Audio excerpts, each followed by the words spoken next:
ہماری ہدایت کے لیے قرآن مقدس جیسی لاریب کتاب عطا فرمائے۔ میں نے خطبے کے بعد قرآن مقدس کی آیت کریمہ پڑھی ہے۔ اللہ تعالیٰ فرماتا ہے الف لام میم ذالک الکتاب لا ریب فیہ، یہ وہ مقدس کتاب ہے جس میں کوئی شک نہیں۔ بہت ہی مشہور بزرگ ہیں،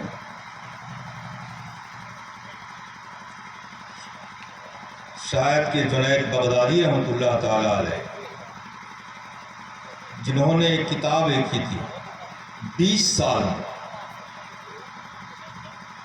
اس کتاب کو 20 سال میں انہوں نے مکمل کیا۔ اس کے بعد ان کے جتنے شاگرد تھے ان شاگردوں کو ایک ایک نسخہ دے دیا اور کہا کہ تم لوگ اس کی اصلاح کرو، جو غلطیاں ہو کر اس کو ٹھیک کرو۔ ان کے شاگردوں نے 10 سال تک اس پہ محنت کی، پھر پڑھتے درست کرتے، پھر پڑھتے درست کرتے، پھر کچھ ایک بات چھوٹ جاتی پھر درست کرتے، 10 سال تک اس کو ٹھیک کرتے رہے۔ 10 سال کے بعد ان لوگوں نے حضرت جنید بغدادی کو ان کا نسخہ واپس کیا اصلاح کے ساتھ۔ انہوں نے پھر سے پڑھا، پھر اس میں نقص نکل آئے۔ انہوں نے 4 سال تک اس پر پھر محنت کی، پڑھتے پھر کچھ نقص نکل جاتا، ٹھیک کرتے، پھر 34 سال ہو گیا۔ 34 سال کے بعد لوگوں نے کہا کہ حضور 34 سال تک آپ نے اس کتاب پہ محنت کی ہے، اب اس کی اشاعت ہو جانی چاہیے۔ لوگوں نے کہا کہ اشاعت ہو جانی چاہیے، لیکن انہوں نے کہا کہ میں اشاعت کیسے کروں؟ اب بھی مجھ کو شک لگتا ہے کہ شاید کہیں نہ کہیں کوئی کمی رہ گئی ہو۔ چنانچہ آج بھی کوئی مصنف کوئی بھی کتاب لکھتا ہے، آخر میں ایک جملہ لکھتا ہے کہ میں نے اپنے طور پر صحیح ترین کوشش کی ہے، صحیح لکھنے کی کوشش کی ہے، لیکن اگر کہیں کوئی غلطی رہ گئی ہو تو ہمیں بعد میں پڑھنے والے اطلاع کر دینا۔ حضرت جنید بغدادی نے کہا کہ میں نے 34 سال تک محنت کی، لیکن اب بھی مجھے یقین ہے کہ شاید اس میں کچھ نہ کچھ غلطی رہ گئی ہو۔ اس کے بعد انہوں نے کہا کہ جب دنیا میں ایک کتاب موجود ہے جس کتاب کی پہلی آیت ہے ذالک الکتاب لا ریب فیہ، اس کتاب میں کوئی شک نہیں ہے، مجھے میری کتاب کے رکھنے کی ضرورت نہیں ہے۔ انہوں نے اپنی کتاب کو سمندر میں کہا کہ پوری دنیا میں اس پوری کائنات میں صرف ایک کتاب و قرآن مقدس ہے جس کا یہ دعویٰ ہے کہ ذالک الکتاب لا ریب فیہ۔ اس کے علاوہ دنیا میں آج تک کوئی کتاب نہیں جو یہ دعویٰ کر سکے کہ یہ کتاب ہر طرح سے صحیح ہے۔ جب یہ کتاب نازل ہوئی سبحان اللہ، مکہ میں شروع ہوا تھا نا اس کا نزول، قرآن مقدس کا نزول مکہ مکرمہ میں شروع ہوا۔ جب حضور صلی اللہ علیہ وسلم پر قرآن کی آیت نازل ہوتی تو آقا کریم صلی اللہ علیہ وسلم اس سے خوبصورت آواز میں پڑھا کرتے تھے سبحان اللہ۔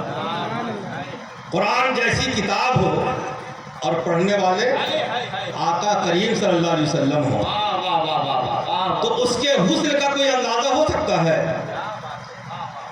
میری ایک کتاب ہے اسوہ حسنہ، میں نے اس میں یہ واقعہ لکھا ہے۔ ایک دن آقا کریم صلی اللہ علیہ وسلم قرآن شریف پڑھ رہے تھے رات میں، تو ادھر سے ابو جہل کا گزر ہوا۔ جب اس کے کانوں میں آقا کریم کے پڑھنے کی آواز آئی تو وہ آگے پڑھ نہ سکا، وہیں کھڑا ہو گیا چھپ کے سننے لگا۔ دیکھیں وہ عرب کے لوگ ان پڑھ تھے، پڑھنا لکھنا نہیں جانتے تھے، لیکن شعر و شاعری میں انہیں کمال حاصل تھا۔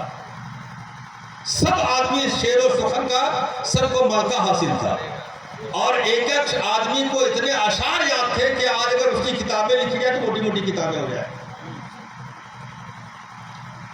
حضور پڑھ رہے ہیں, ابو جہل گزرا, کانوں میں آواز آئی تو اس کے پیر بندھ گئے, وہ چھپ کر کونا میں بیٹھ گیا. دوسری جانب سے ابو سفیان آ رہے تھے, انہوں نے بھی سنا, وہ بھی آگے نہیں بڑھے, رک گئے. تیسری جانب سے اخنس بن شرائح وہ آ رہا تھا. اب یہ تینوں رات بھر قرآن شریف سنتے رہے. صبح کا جب اجالا ہوا اور حضور اکرم صلی اللہ علیہ وسلم نے فجر کی نماز پڑھنے کے لیے قرآن پڑھنا بند کیا تو یہ لوگ اپنی اپنی کمین گاہ سے نکلے, جہاں چھپے تھے. تو تینوں کو ملاقات ہو گئی. کہا کہ کہاں, وہ کہا تھی. ظاہر سی بات ہے کہ لوگ تو پورے مکہ میں حملہ کرتے تھے, لوگوں کو طاقت کے زور سے, اپنی قوت کے زور سے پیسہ دے کر لوگوں کو روکتے تھے کہ کوئی محمد صلی اللہ علیہ وسلم کی بات نہ سننا, ان کا قرآن نہ سننا, اسی کی جو سنے گا وہ اسی کا ہو جائے گا. تو سب کو روکتے تھے اور یہ رات بھر آج سنتے رہے. اب جو تینوں کی ملاقات ہوئی تو تینوں کی نگاہیں گر گئی. کہا کہ دیکھیے یہ اچھی بات نہیں ہے, ہم لوگ کو سننا نہیں. نہیں, ایک دم کبھی نہیں سنیں گے. پھر تینوں چلے گئے. دوسری رات ان لوگ اپنے آپ کو روک نہیں سکے. پھر پڑھتا ہوگا, دیکھیں کتنا سریلی آواز تھی. ماشاءاللہ, میں بتا تو قرآن مقدس جیسی کتاب اور قاری آقا صلی اللہ علیہ وسلم ہو, کتنا حسن ٹپکتا ہوگا, کتنی میٹھی اور سریلی آواز ہوگی. وہ لوگ اپنے گھر سے پھر نکلے, پھر رات بھر سنتے رہے. پھر صبح ہوئی, اجالا ہوا, پھر تینوں نکلے اپنی جگہ سے گھر جانے کے لیے. ملاقات ہوئی, تینوں کی نظریں گری. کہا کہ یہ اچھی بات نہیں ہے, ہم لوگ مکہ کے سردار ہیں, تینوں اپنے اپنے قبیلے کے سردار ہیں. اگر کسی نے دیکھ لیا تو پھر طوفان ہو جائے گا, کہ نہیں کل سے نہیں آنا ہے. لیکن تیسرا دن تھا, وہ تینوں اپنے آپ کو نہیں روک سکے اور پھر وہ رات کے آخری حصے میں سننے کے لیے آئی گئے. رات بھر سنتے رہے. پھر جب صبح ہوئی تو تینوں نے قسم کھایا, حلفیہ بیان لیا کہ قسم کھاؤ لات و عزا کی, کل سے پھر ہم لوگ نہیں آئے. تمام مورخین نے لکھا ہے کہ وہ تینوں پھر چوتھے دن تو آئے نہیں, لیکن پوری زندگی میں جہاں بھی ملاقات ہوتی کرتی کہ بات تو کچھ ہے. سبحان اللہ. ہم لوگ اسے مانے یا نہ مانے, لیکن محمد جو پڑھتے ہیں ایسی آواز ہمارے کانوں نہ پہلے کبھی سنا تھا. نعرہ تکبیر, نعرہ رسالت, یہ عظمت قرآن, یہ وہ معجزہ والی کتاب ہے. لیکن کہ جو حق وہ ہے سر چڑھ کے بول رہے, وہ کفار و مشرکین جو قرآن کی مخالفت کے لیے ہمیشہ کھڑا رہتے تھے, لیکن قرآن کی حقانیت کے سامنے وہ بھی سرنگوں ہیں. اچھا, جب آقا صلی اللہ علیہ وسلم نے قرآن کی دعوت دی تو لوگوں نے, بہت سارے بڑے بڑے شاعر تھے, ان لوگوں نے کہا کہ ارے ایسی کتاب اور ایسے اشعار تو ہم لوگ بھی لکھ سکتے ہیں, اس طرح کی باتیں ہم لوگ بھی لکھ سکتے ہیں. اللہ تعالیٰ کے رسول اکرم صلی اللہ علیہ وسلم نے فرمایا کہ نہیں, میں نے میز پر جو قرآن نازل ہوتا ہے وہ میرا لکھا ہوا نہیں ہے. بعض لوگوں نے کہا کہ آپ خود لکھتے ہیں, بعض لوگوں نے کہا کہ نہیں, کوئی جنات ہے جو ان کو آ کے بتایا جاتا ہے. رسول کونین نے کہا کہ نہ, یہ میں جو پڑھتا ہوں یہ میرا لکھا ہے, نہ کسی جنات کا بتایا ہوا ہے, بلکہ یہ میرے رب کا کلام ہے. اور یہ وہ کلام ہے ذالک الکتاب لا ریب فیہ, اس میں کوئی شک نہیں ہے. اور اگر شک کرتے ہو تو سنو, قرآن کے 4 چیلنج ہیں جو میں بھی آپ کو بتاتا ہوں. قرآن مقدس میں 4 چیلنج ہے. سب سے پہلے اہل مکہ کے سامنے رسول کونین صلی اللہ علیہ وسلم نے جو چیلنج پیش کی تھی وہ سورہ بنی اسرائیل کی آیت نمبر 88 ہے. اللہ تعالیٰ فرماتا ہے کہ اے نبی, قل لئن اجتمعت الانس والجن علی ان یاتوا بمثل ھذا القرآن لا یاتون بمثلہ۔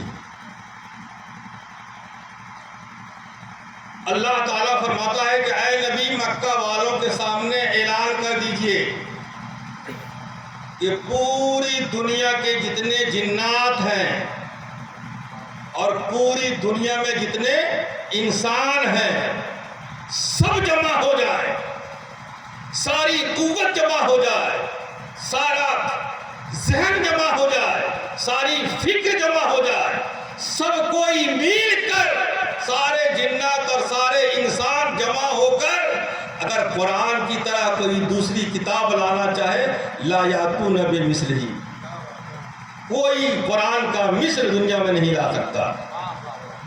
1450 سال ہو گیا قرآن کی یہ آیت آج بھی پڑھی جاتی ہے، یہ چیلنج آج بھی دہرایا جاتا ہے۔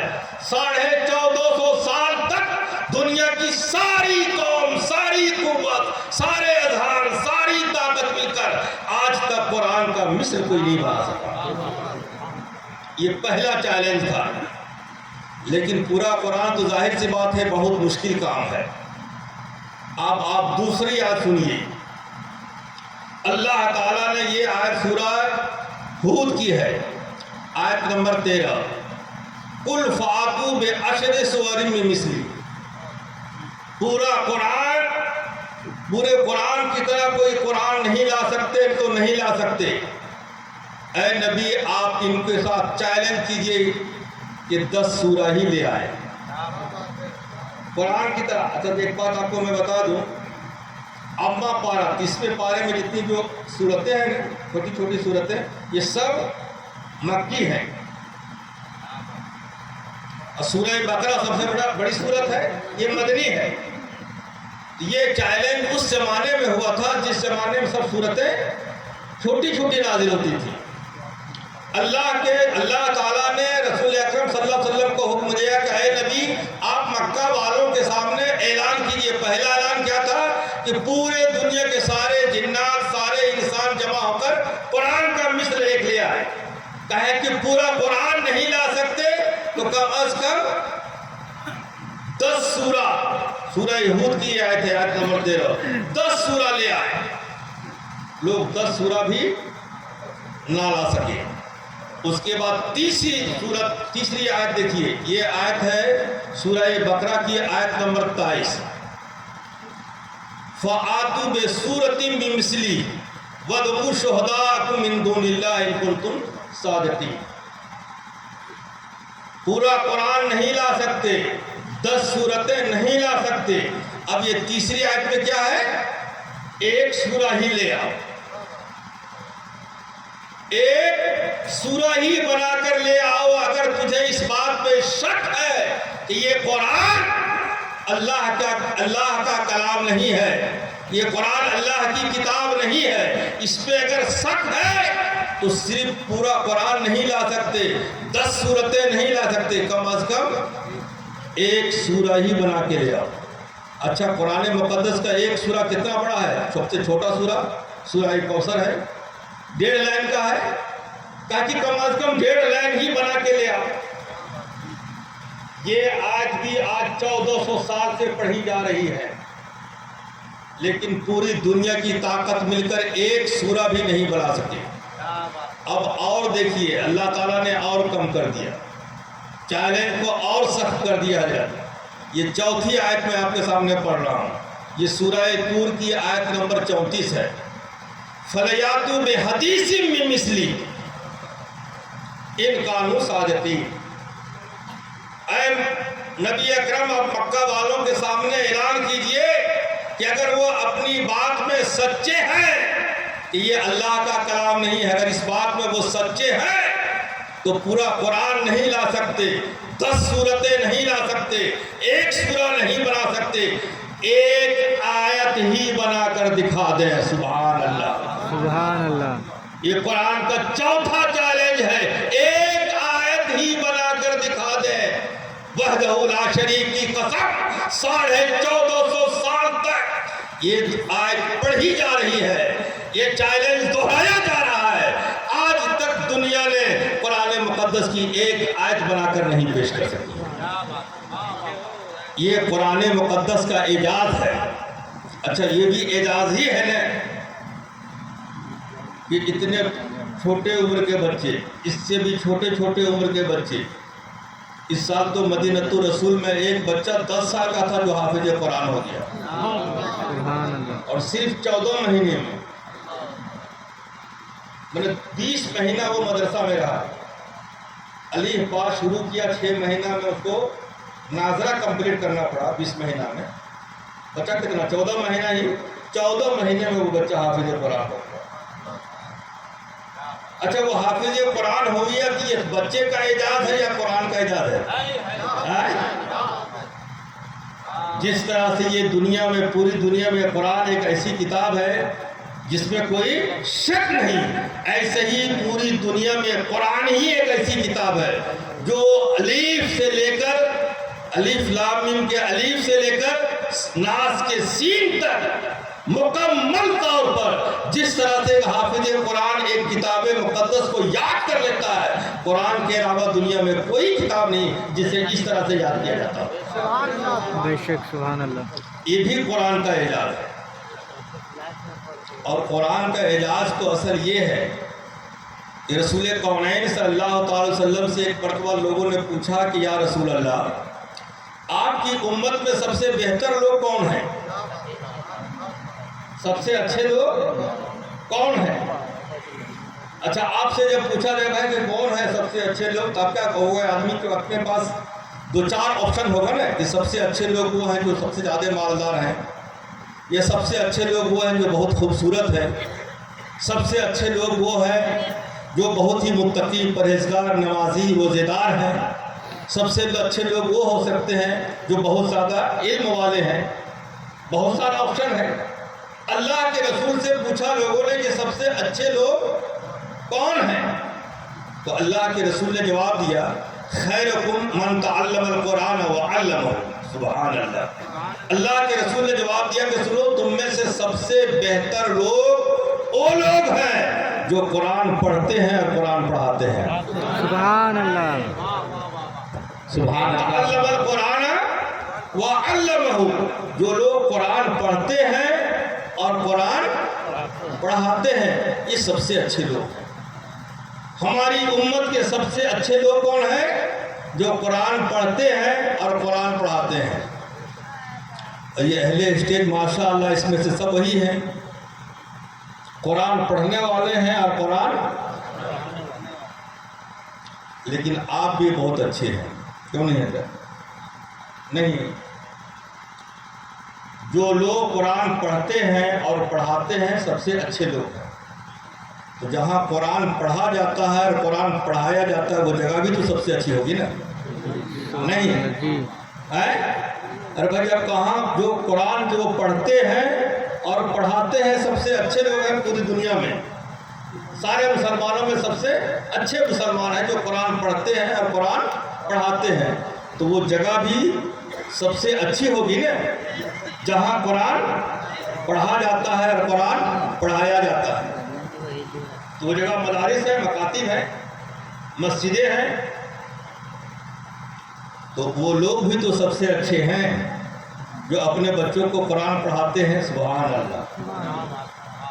نہیں، اور وہ لوگ بھی سب سے اچھے ہیں جو اپنے بچوں کو قرآن پڑھنے بھیجتے ہیں یا قرآن پڑھانے کے لیے کہتے ہیں، اور وہ لوگ بھی بہت اچھے ہیں جو قرآن پڑھنے اور پڑھانے کا انتظام کرتے ہیں، مدرسہ قائم کرتے ہیں، مدرسہ میں مدد کرتے ہیں، مدرسہ کا تعاون کرتے ہیں، مدرسہ کے اخراجات کو برداشت کرتے ہیں، وہ لوگ بھی اچھے ہیں۔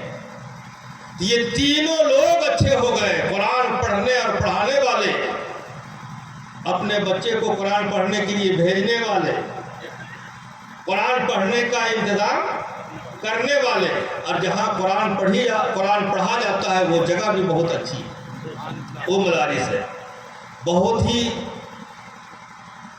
باوقار مجلس ہے۔ اور آج جس طرح سے حافظ محمد کلیم صلی اللہ علیہ وسلم کے سر پر حفظ کا دستار سجا ہے، ایسے ہی پورے جو اسٹیج میں جتنے لوگ ہیں سب کے لیے یہ دن آیا ہے۔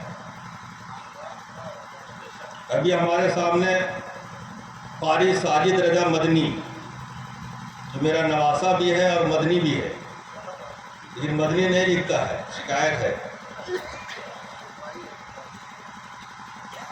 مدنی ہے۔ اور یہ نہیں ہے کہ جا کے 2 دن پڑھا اور چلا آیا، سو مدنی نہیں ہے، ماشاءاللہ مکمل مدنی ہے، نواسہ بھی ہے اور مدنی بھی ہے۔ ان کے سر پر بھی دستار سجا تھا نا، میرے سر پر بھی کبھی دستار باندھی گئی تھی، بہت ہی، میں کیا بتاؤں، بہت ہی، جب اس موقع پر میں آتا ہوں تو بڑا جذباتی ہو جاتا ہوں۔ یہ جو سروں پہ ان کے دستار پہ دیکھ رہے ہیں لوگ تار، ان کے والد صاحب عبد القیوم صاحب، ان کے چچا، ان کے دادا، ان کے گھر کے لوگ، ان کی ماں، بہنیں، دوسرے رشتہ دار یا ہم لوگ سب جو یہاں بیٹھے ہیں، سب کی آنکھوں میں ایک چمک ہے نا، ایک چمک ہے، ایک حوصلہ ہے، ایک امید ہے۔ وہ امید کہاں ہے اور کیا ہے؟ ہم نے سنا ہے، احادیث کریمہ ہے کہ کل میدان محشر میں جب اللہ تعالیٰ فیصلہ فرمائے گا تو ایسے 10 لوگ جن کے بارے میں اللہ تعالیٰ کا فیصلہ ہو چکا ہوگا کہ یہ گنہگار ہے، اسے جہنم میں ڈال دیا جائے، یہ شخص گنہگار ہے، اسے جہنم میں ڈال دیا جائے، تو جس پر جہنم واجب ہو چکا ہوگا، جس کے خلاف، جس کے لیے جہنم ڈالنے کا فیصلہ ہو چکا ہوگا، ایسے 10 لوگوں کی ایک حافظ قرآن، عالم دین سفارش کرے گا، اور اللہ تعالیٰ اس کی سفارش کو قبول فرما کر اسے جہنم سے آزاد کر دے گا۔ سبحان اللہ، واہ واہ واہ، سبحان اللہ سبحان اللہ۔ یہ وہ حدیثیں ہم سنتے ہیں کہ کل میدان محشر میں جو حافظ قرآن ہیں یا عالم دین ہیں، جن لوگوں نے دین کو، قرآن کو پڑھا ہے، سمجھا ہے، سکھایا ہے، سیکھا ہے، قرآن کے پیغام کو دوسروں تک پہنچایا ہے، ایسے لوگوں کے ماں باپ کے سر پر ایک تاج باندھا جائے گا، پگڑی باندھی جائے گی، اور حدیث پاک میں ہے کہ وہ بہت زیادہ روشن ہوگا، اور اس پگڑی جو باندھا جائے گا جس کے سر پر، وہ نہ شہید ہوگا، نہ مجاہد ہوگا، نہ وہ عالم ہوگا، نہ حافظ ہوگا۔ لوگ پوچھیں گے کہ اے شخص، تو نے کون سی نیکی کی ہے کہ آج میدان محشر میں تیرا تاج چمک رہا ہے؟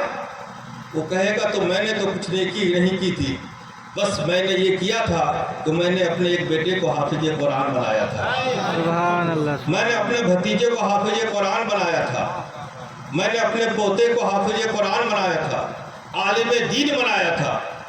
میرے بزرگوں جو آپ اسٹیج پر ہیں، خوب غور سے سنیں، توجہ دیں، فکر کریں کہ آج جو ان کے آنکھوں میں روشنی ہے، یہ جو للک ہے، یہ جو چمک ہے، یہ جو خواہش ہے، بتاؤ اگر یہ ناچیز کل اپنے ماں باپ کا وقار میدان محشر میں نہ بچا سکا، میں گنہگار ہو گیا، بدکار ہو گیا، سیاہکار ہو گیا، گناہوں میں ملوث ہو گیا، میں نے دین کا نقصان پہنچایا، دین کے خدمت کے نام پر اپنی دکان چمکائی، اور کل میدان محشر میں رسوا ہو گیا۔ بتاؤ میرے ماں باپ، بھائی بہن، رشتے دار، جس کے ہاتھوں میں آج چمک ہے، جس روشنی کے لیے، جس محبت کے لیے، جس حوصلے کے لیے یہ ماں باپ بیٹھے ہیں، حافظ کریم کے سر پر سجا ہوا امام دیکھ رہے ہیں، اگر کل میدان محشر میں یہ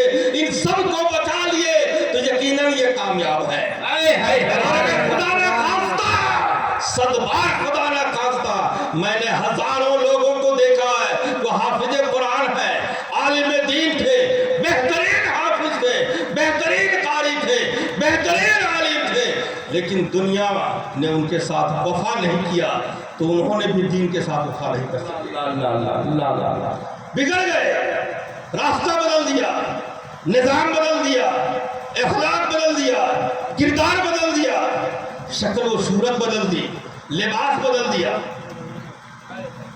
میرے خیال میں صرف میں نہیں، آپ میں بھی سے بہت سارے لوگوں کو جانتے ہوں گے۔ آخر ان کے ماں باپ کے ارمان کیا ہو گئے؟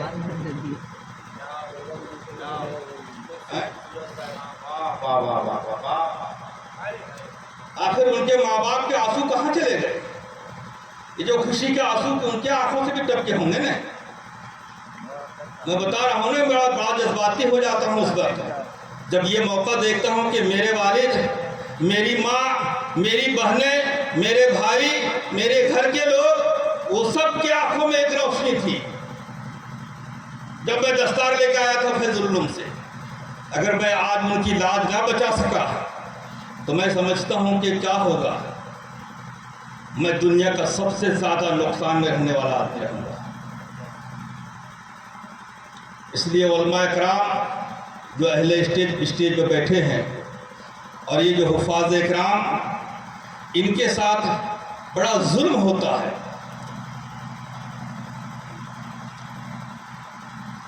میں نے اپنی زندگی میں اللہ کا شکر ہے بہت سارے مضامین لکھا ہے۔ اس میں سے ایک مضمون میں نے لکھا تھا علماء کی زبوں حالی، اسباب و تدارک۔ میں یقین کرتا ہوں کہ میرا وہ مضمون پورا وائرل ہو کے پوری دنیا کے کسی بھی کوئی کونا ایسا نہیں تھا جہاں سے میرے پاس فون نہیں آیا۔ آپ لوگ کے بیچ سے گزارش ہے کبھی موقع ملے تو پڑھ لیجئے گا اس مضمون کو۔ اس میں میرا دل کا درد جھلکتا ہے کہ یہ جو لوگوں کے دلوں میں، آنکھوں میں جو روشنی ہے میرے لیے، جو پیار ہے، محبت ہے، آج حافظ کریم سے لوگ پیار اس لیے کر رہے ہیں کہ یہ حافظ قرآن بن گیا ہے، کل یہ ہماری سفارش کرے گا، میدان محشر میں ہم کو بچا لے گا، قبر میں ہمارے لیے یہ معامل بن جائے گا۔ تو اسے ایسے ہی بنا رہنا چاہیے نا۔ اس کے لیے ضروری یہ ہے کہ اگر ہم مطلق حافظ بنا کر اسے چھوڑ دیتے ہیں، پریشانی حضرت یہیں سے شروع ہوتی ہے۔ اگر ایک آدمی ہم ہیں سوائے امامت کے علاوہ دوسرا کوئی کام نہیں کر سکتے، ظاہر سی بات ہے کہ 4,000 کی جگہ پر ہم کو 3,000 ہی ملے گا، تبھی ہم کو امامتیں کرنی ہے۔ اور جب 3,000 میں ہماری کفالت، ہمارے بچوں کی کفالت نہیں ہوگی، ہم ماں باپ کی خدمت نہیں کر سکیں گے، تو ہم سے گناہ ہو جائے گا۔ غلط کام کرنے ہوتے ہیں لوگوں کو، راستہ بدل دینا پڑتا ہے، امامت چھوڑ دینی پڑتی ہے، لباس بدل دینا پڑتا ہے، شکل اور حلیہ بدل دینا پڑتا ہے۔ یہ کیوں بدلا گیا؟ اس شخص کے ساتھ کتنا بڑا ظلم ہوا جو پورے خاندان کا ارمان بن کر نکلا تھا، پورے خاندان کا کہ 7 خاندان کی بخشائش ہو جائے گی ایک حافظ قرآن بننے سے۔ سنتے ہیں نا کہ ایک خاندان میں اگر ایک حافظ قرآن ہو گیا تو 7 خاندان کی 7 پشت کی بخشائش ہو جائے گی۔ یہ جو 7 پشت کی بخشائش ہو جائے گی، یہ جو جملہ ہمارے ماں باپ، ہماری بہنوں نے، ہمارے خاندان کے لوگوں نے سنا ہے، اس کی لاج ہم لوگ کو رکھنی ہوگی۔ اس کے لیے ضروری ہے کہ آپ اپنے بچے کو خالی حافظ قرآن بنا کر نہ چھوڑیں،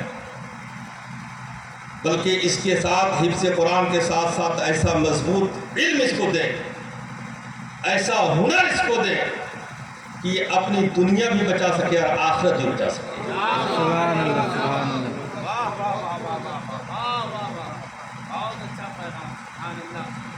الحمدللہ مدرسہ مدینۃ الرسول اسی جانب گامزن ہے۔ ہم بچوں کو صرف حافظ قرآن نہیں بناتے، ہم بچوں کو حافظ قرآن کے ساتھ ساتھ اسکولنگ بھی کراتے ہیں اور میٹرک کراتے ہیں۔ میٹرک کرنے کے بعد اب بچے کے پاس آپشن ہے۔ بہت سارے بچے یہاں سے اشرفیہ گئے، وہاں سے پھر دلی گئے، جامع ازہر گئے، دلی میں جا کے JNU میں پڑھے۔ بہت سارے بچے جامعہ ملیہ اسلامیہ میں پڑھ رہے ہیں، مدنی مدینۃ الرسول کو پڑھا ہوا رکھا۔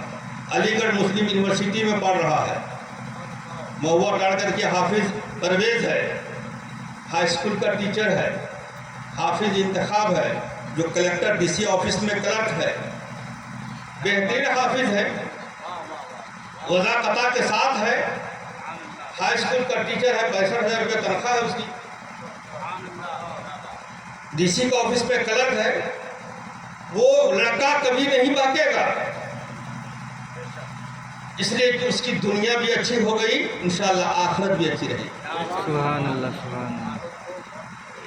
اس لیے ہم سبھی سے عرض کرتے ہیں کہ آپ ایسا حافظ، ایسا قاری اور ایسا مولانا نہ بنائیں جو اپنے علم کوئی حفاظت نہ کر سکے، اس لیے کہ اللہ تعالیٰ نے قرآن مقدس میں ایک حکم دیا ہے، ربنا آتنا فی الدنیا حسنۃ وفی الآخرۃ حسنہ، اے اللہ ہمیں اچھی دنیا دے اور اچھی آخرت دے۔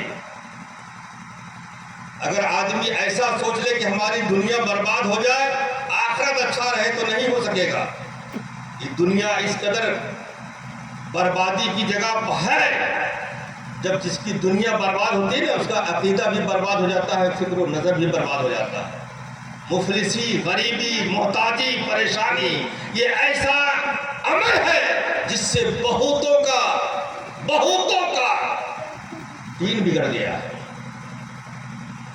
اس لیے اللہ نے پہلے ہی کہا کہ ربنا آتنا فی الدنیا، اچھی دنیا، جب دنیا اچھی ہوگی انشاءاللہ آخرت بھی اچھا ہوگا۔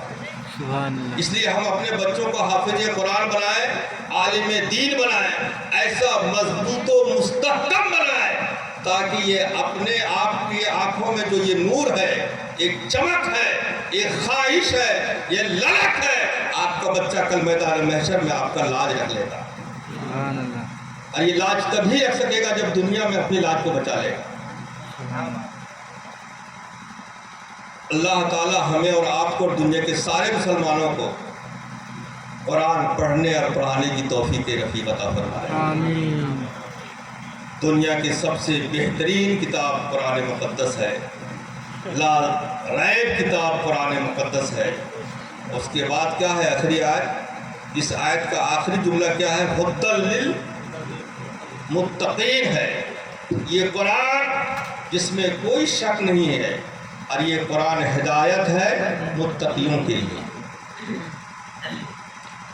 تو ایک حافظ قرآن کو لاریب کتاب کو سینے میں رکھا ہے، لیکن یہ کتاب اس کو فائدہ کب پہنچائے گا؟ جب یہ متقی ہوگا، گناہوں سے بچنے والا ہوگا، اور گناہوں سے تبھی بچ سکے گا جب وہ خوددار ہوگا، اپنی بیوی، اپنے بچے، اپنی ماں، اپنے بھائی بہن، رشتہ داروں کی صحیح دنیا میں خدمت کر سکا ہوگا، ورنہ یہ دنیا کی پریشانی اسے لاچار کر دے گی اور بے دین کر دے گا۔ اللہ تعالی ہم سب کو اپنے بچوں کو پر محنت کرنے کی توفیق عطا فرمائے۔ ہمیں محنت کرنی چاہیے اپنے بچوں پر۔ یہ جو بچہ سامنے بیٹھا ہے اندر، یہ بچہ تو معصوم ہے، اب ان کے ماں باپ چاہیں تو اس کو ڈرائیور بنا